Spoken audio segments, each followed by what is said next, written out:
Well, Secretary of State Antony Blinken is in London today after his high-stakes trip to Beijing. He continued to tout what he calls progress in repairing relations with China, but Blinken admitted key issues like Taiwan remain unsolved. China also rejected Blinken's request for better communications between each other's militaries.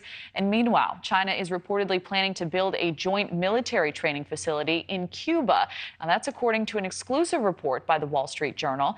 It comes after the White House declassified intelligence confirming that Chinese intelligence collection facilities have existed in Cuba since 2019. NewsNation's Evan Lambert has been following these reports closely. He joins us live from Washington. Evan?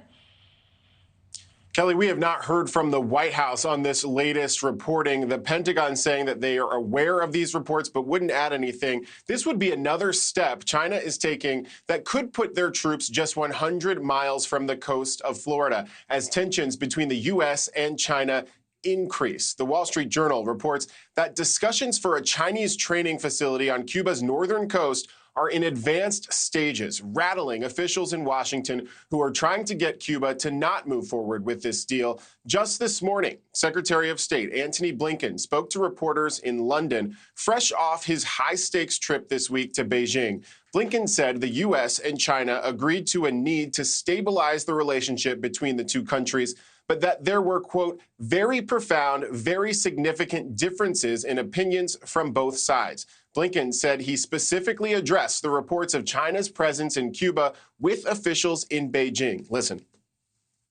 He made very clear that we would have deep concerns about PRC intelligence or military activities in Cuba.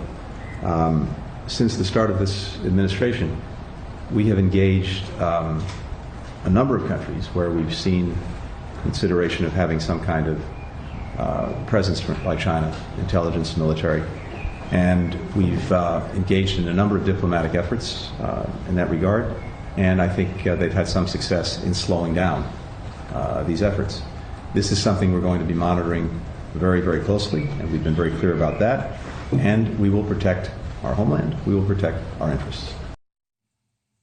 And to get everyone up to speed, the Wall Street Journal reported on June 8th that China and Cuba reached an agreement for a Chinese eavesdropping site on the island. That same day, the White House denied the reporting, calling it inaccurate. Over that weekend, the White House declassified intelligence and admitted that similar Chinese sites have been running in Cuba since at least 2019. And that brings us to this new reporting today of negotiations for a new joint training facility between China and Cuba in that country. And we were just monitoring the Pentagon news conference that is still going on. And again, the Pentagon saying they are aware of these reports, Kelly, but not adding much. All right, we will wait and see. Evan Lambert, thank you for that report. Thank you for watching. Go to newsnationnow.com to find News Nation on your television provider. And don't forget to click the red subscribe button below to get more of News Nation's fact-driven, unbiased coverage.